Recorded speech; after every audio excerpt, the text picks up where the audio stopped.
How do you actually find time to consistently prioritize your personal goals on a daily basis? So in this video, I'm going to break down 4 different practices that I've developed out of necessity as a mom of 2 young active boys, a professional, and somebody who sets really ambitious goals and is also juggling all the other responsibilities that come along with life, as I'm sure you are too.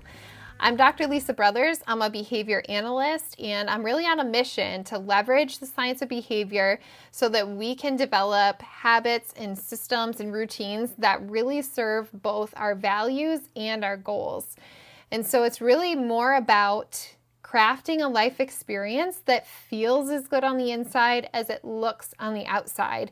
And let's face it, if you can't find time for your personal goals, your life is probably not feeling as good as you would like it to, right? It feels a little bit stressful and overwhelming when we have these ideas of goals we would like to pursue, but we can't find the time to actually do that.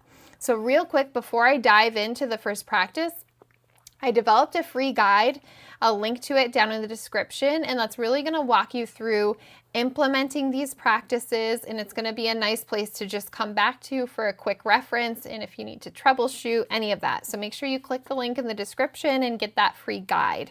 So the first practice that I've developed is really foundational to the rest, and that's clarifying my values and my priorities. And I do that very specific to each particular life area. So I think of each life area, and again, those are all going to be listed in that free guide that I mentioned. So click the link and get that guide, and that's going to help walk you through. When you think about each life area, it's a lot easier to come up with your values for that, and then it's really easy to think about, okay, based on those values, these things that I do on a daily or weekly basis, those are priorities for me, versus other actions may not end up on your priority list because they don't align with your values as well. And so this really becomes your filter to guide your future decisions. And we're going to touch on that a little bit later too. So the second practice is continually asking, especially as seasons of life change and my priorities shift, continually asking at least these 5 questions. So the first one is, what can I optimize or do more efficiently? That's going to help me find some time. The second is, what's the best use of my time right now? So given what my values, my priorities are right now, what's the best use of my time? Is there anything that I need to stop or reduce? And that could be permanently, or that could be just temporarily at this time so that I can actually fit some of this stuff into my day or my week. And then another question I ask all the time is, what does an ideal day, week, or month look like given all of my current responsibilities and projects? And so as a mom of 2 and somebody who's also got a lot of other responsibilities, I know my ideal is not going to be my reality on the day-to-day basis. I'm really flexible with it, and I give myself a lot of grace. But when I know what my ideals are, I have targets to aim for. And that's so helpful when it comes to prioritizing and really using our time effectively.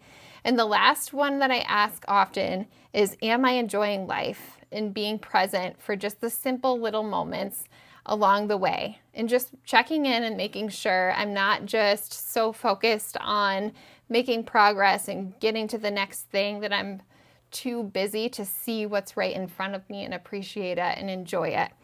And so those are 5 different questions that I am continually asking that help me not only find time to prioritize my goals, but also make sure that the way that I'm living my life on a daily basis actually feels good.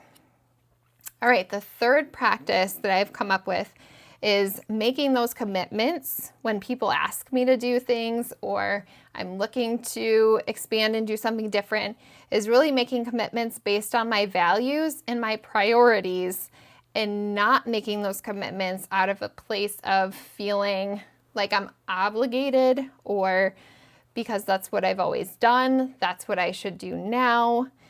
So I really use those values and priorities as my filter for making decisions and commitments in the future.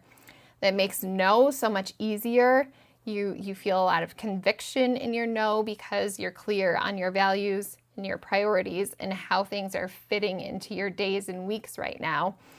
And then yes feels really good because it aligns and it doesn't add even more to an overflowing plate because you've already been doing the work of weeding out and saying no to those things that don't align.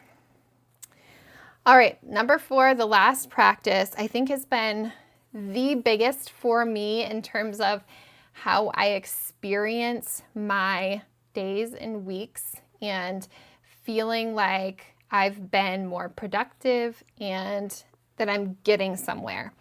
And this is having more realistic expectations of what I'll get done each day and each week. So I used to operate off of a never-ending to-do list.